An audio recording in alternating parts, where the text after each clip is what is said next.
جی السلام علیکم. میل ویکنس کی کافی ریزنز ہیں، لیکن اگر آپ کو قبض گیس کا مسئلہ ہے، معدہ آپ کا ڈسٹرب ہے، اس کی وجہ سے میل ویکنس ہے، لبیڈو پاور میں کمی ہے، اریکشن میں کمی ہے، تو یہ میں آج آپ لوگوں کو ایک بہترین ٹوٹکا بتانے جا رہا ہوں، ایک ہربل ریمیڈیز بتانے جا رہا ہوں جس کے استعمال سے آپ کا معدہ اسٹرانگ ہوگا، کھایا پیا ہضم ہوگا، کانسٹیپیشن وغیرہ نہیں رہے گی، قبض وغیرہ کا نہیں کوئی مسئلہ ہوگا، گیس وغیرہ کا کوئی مسئلہ نہیں ہوگا اس نسخے کے استعمال سے. آلٹرنیٹیو میڈیسن، ہربل میڈیسن پہ آپ بلیو رکھتے ہیں تو یہ چینل ضرور سبسکرائب کریں تاکہ ہماری تمام معلومات آپ تک پہنچتی رہیں، اور بیل آئیکن کو لازمی پریس کریں تاکہ میری تمام ویڈیوز آپ کے دہلیز تک آئیں. تھینک یو، جزاک اللہ.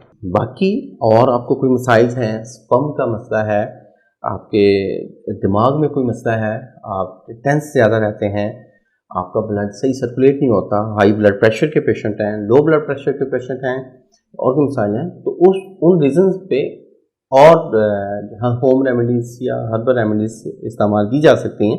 لیکن یہ اگر معدے کی وجہ سے آپ کو میل ویکنس کی ڈسٹربنس ہے تو آپ یہ 10 زیر نسخہ میں جو ابھی بتانے جا رہا ہوں یہ استعمال کریں، انشاءاللہ اللہ کے فضل سے آپ لوگوں کو بہت زیادہ فائدہ ہوگا. سلام مکی 30 گرام، تیز پتہ 30 گرام، دیسی اجوین 30 گرام.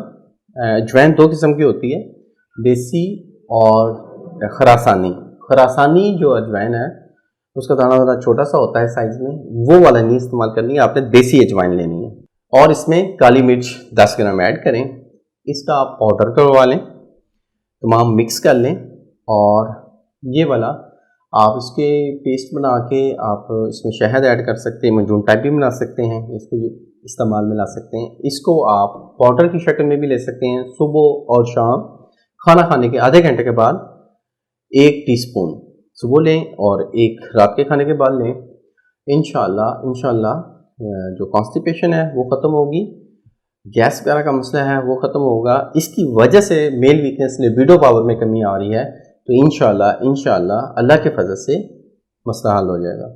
آپ لوگوں کو کوئی بھی میڈیسن چاہیے آپ بلا جھجک ہمارے واٹس ایپ پہ رابطہ کر سکیں. اور سیکنڈلی آپ اپوائنٹمنٹ چاہیے، دیا گیا اپوائنٹمنٹ نمبر پہ آپ کال کر کے اپنی اپوائنٹمنٹ بک کروا سکتے ہیں. امید ہے میری اس ویڈیو کو آپ لوگوں نے پسند کیا ہوگا. اللہ آپ کا حامی و ناصر ہو. شکریہ، جزاک اللہ. اللہ حافظ.